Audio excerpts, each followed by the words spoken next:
ನಾನಿವತ್ತು ಮೈಸೂರು ಪಾಕ್ ಮಾಡ್ತಾಯಿದ್ದೀನಿ. ಮಾಡುವ ವಿಧಾನ ನೋಡೋಣ ಬನ್ನಿ. ಹಾಯ್ ಫ್ರೆಂಡ್ಸ್, ಎಲ್ಲರಿಗೂ ನಮಸ್ಕಾರ. ನಾನಿವತ್ತು ಮೈಸೂರು ಪಾಕ್ ಮಾಡೋದು ಹೇಗೆ ಅಂತ ತೋರಿಸ್ತಾ ಇದ್ದೀನಿ. ಫಸ್ಟು ಒಂದು ಬೌಲಲ್ಲಿ ಕಡಲೆ ಹಿಟ್ಟು ತೊಗೊಂಡಿದ್ದೀನಿ.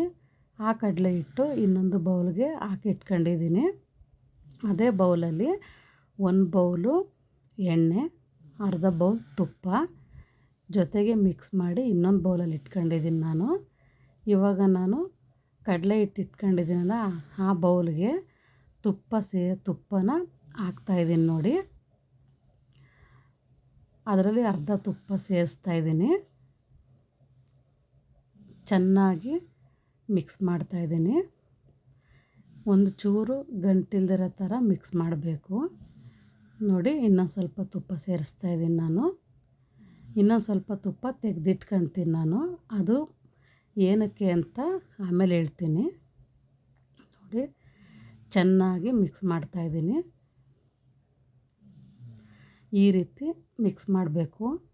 ಒಂದು ಚೂರು ಗಂಟಿರಬಾರ್ದು, ಆವಾಗ ಮೈಸೂರು ಪಾಕ್ ಚೆನ್ನಾಗಿ ಬರುತ್ತೆ.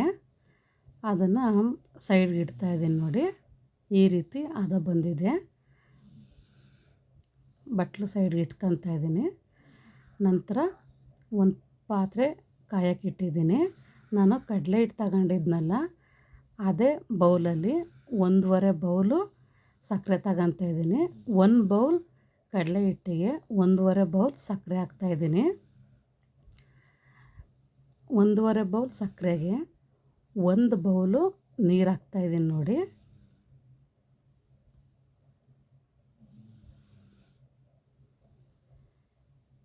ಇವಾಗ ಸಣ್ಣ ಉರಿಲಿ ಪಾಕ ತೆಗಿತಾ ಇದ್ದೀನಿ. ನೋಡ್ತಾ ಇದ್ದೀರಲ್ಲ, ನಮಗೆ ಜಾಸ್ತಿ ಪಾಕ ಬೇಡ, ಒಂದೆಳೆ ಪಾಕ ಮಾತ್ರ ಬೇಕು. ಜಾಸ್ತಿ ಪಾಕ ಆಗಿಬಿಟ್ರೆ ಮೈಸೂರು ಪಾಕ್ ಗಟ್ಟಿಯಾಗಿಬಿಡುತ್ತೆ. ಒಂದೆಳೆ ಆದರೆ ತುಂಬ ಚೆನ್ನಾಗಿ ಬರುತ್ತೆ ನೋಡಿ. ಕುದೀತಿದೆ ಪಾಕ. ನೋಡೋಣ ಬನ್ನಿ ಇವಾಗ ಪಾಕ ಆಗಿದೆ ಅಂತ ನೋಡಿ. ಪಾಕ ರೆಡಿಯಾಗಿದೆ. ಇವಾಗ ಕಡಲೆ ಹಿಟ್ಟು ಏನು ಕಲಸಿಟ್ಕೊಂಡಿದ್ದೀನಲ್ಲ, ಅದನ್ನು ಸೇರಿಸ್ತಾಯಿದ್ದೀನಿ. ಸೇರಿಸುವಾಗ ಉರಿ ಸಣ್ಣ ಉರಿ ಇಟ್ಕೋಬೇಕು. ಜಾಸ್ತಿ ಉರಿ ಇಟ್ಕೊಂಡ್ರೆ ಪಾಕ ಗಟ್ಟಿಯಾಗಿಬಿಡುತ್ತೆ ನೋಡಿ. ಪೂರ್ತಿ ಸೇರಿಸ್ತಾಯಿದ್ದೀನಿ.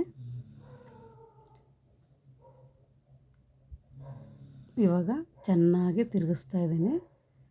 ಕೈ ಮಾತ್ರ ಬಿಡಬಾರ್ದು, ತಿರುಗಿಸ್ತಾನೆ ಇರಬೇಕು, ಇಲ್ಲಾಂದರೆ ಪಾಕ ಗಟ್ಟಿಯಾಗಿಬಿಡುತ್ತೆ. ನಾನು ಆವಾಗಲೇ ತುಪ್ಪ ಎತ್ತಿಟ್ಕೊಂಡಿದ್ನಲ್ಲ, ಆ ತುಪ್ಪನ ಪಕ್ಕದಲ್ಲಿ ಸ್ವಲ್ಪ ಬಿಸಿಗಿಟ್ಕೊಂಡಿದ್ದೀನಿ. ಯಾಕಂದರೆ ನೋಡಿ, ಸ್ವಲ್ಪ ಬಿಸಿ ಮಾಡಿ ಇಟ್ಕೊಂಡಿದ್ದೀನಿ. ಆ ತುಪ್ಪ ಏನಕ್ಕೆ ಅಂದರೆ, ಮಧ್ಯ ಮಧ್ಯ ನಾವು 2ರಿಂದ 3 ಬ್ಯಾಚು ತುಪ್ಪ ಹಾಕೊಂಡು ತಿರುಗಿಸ್ಬೇಕು. ಆವಾಗ ಮೈಸೂರು ಪಾಕ್ ಚೆನ್ನಾಗಿ ಬರುತ್ತೆ. ಇವಾಗ ಗಂಟಿಲ್ದಿರೋ ಥರ ಚೆನ್ನಾಗಿ ತಿರುಗಿಸ್ತಾಯಿದ್ದೀನಿ.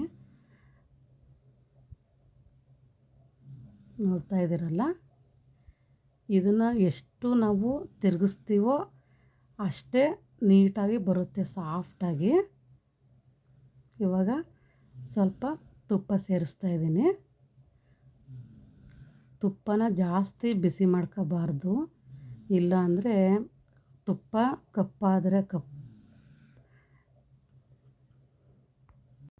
ತುಪ್ಪ ಕಪ್ಪಾಗ್ಬಿಟ್ರೆ ಮೈಸೂರು ಪಾಕು ಕಪ್ಪಾಗ್ಬಿಡುತ್ತೆ. ಅದಕ್ಕೆ ನಾವು ಜಾಸ್ತಿ ಕಾಯಿಸ್ಬಾರ್ದು, ಲೈಟಾಗಿ ಕಾಯಿಸ್ಕೋಬೇಕಷ್ಟೆ ತುಪ್ಪನ. ಇನ್ನೂ ಸ್ವಲ್ಪ ಸೇರಿಸ್ತಾಯಿದ್ದೀನಿ ನೋಡಿ. ಅದು ತುಪ್ಪ ಎಳ್ಕೊಳ್ಳುತ್ತೆ ಹಿಟ್ಟು ನೋಡಿ. ಇನ್ನೂ ಸ್ವಲ್ಪ ಏನಿತ್ತು ಅದನ್ನು ಹಾಕ್ಬಿಟ್ಟು ಚೆನ್ನಾಗಿ ಮಿಕ್ಸ್ ಮಾಡ್ತಾಯಿದ್ದೀನಿ. 3 ಸಲ ತುಪ್ಪ ಹಾಕಿದ್ದೀನಿ, ಸಾಕು. ಇವಾಗ ನೋಡಿ, ಒಂದು ತಟ್ಟೆಗೆ ಅದನ್ನೆಲ್ಲ ಸರ್ವ್ ಮಾಡ್ಕೊಂಡು ನಮಗೆ ಯಾವ ರೀತಿ ಬೇಕು ಆ ರೀತಿ ಕಟ್ ಮಾಡ್ಕೊತಾ ಇದ್ದೀನಿ. ನೀವು ಯಾವ ರೀತಿನಾದರೂ ಕಟ್ ಮಾಡ್ಕೊಬೋದು. ನಾನು ಈ ರೀತಿ ಕಟ್ ಮಾಡ್ತಾಯಿದ್ದೀನಿ. ಇದನ್ನು 1 ಅವರು ನಾವು ಸೆಟ್ ಮಾಡಬೇಕು. 1 ಅವರ್ ಸೆಟ್ ಮಾಡೋದಕ್ಕೆ ಇಡ್ತಾಯಿದ್ದೀನಿ. ನೋಡಿ ಸೆಟ್ ಆಗಿದೆ. ಎಷ್ಟು ತುಂಬ ಚೆನ್ನಾಗಿ ಬಂದಿದೆ ನೋಡಿ. ಮೈಸೂರು ಪಾಕು ಸಾಫ್ಟಾಗಿ. ನೋಡಿ ನಾನು ಓಪನ್ ಮಾಡಿ ತೋರಿಸ್ತಾ ಇದ್ದೀನಿ ಎಷ್ಟು ಚೆನ್ನಾಗಿ ಬಂದಿದೆ. ನೋಡ್ತಾ ಇದ್ದೀರಲ್ಲ, ನೀವು ಈ ರೀತಿ ಮಾಡಿ ಒಂದು ಸಲ ಕಮೆಂಟ್ ಬಾಕ್ಸಲ್ಲಿ ಯಾವ ರೀತಿ ಬಂದಿದೆ ಅಂತ ನನಗೆ ತಿಳಿಸಿ. Thank you for watching.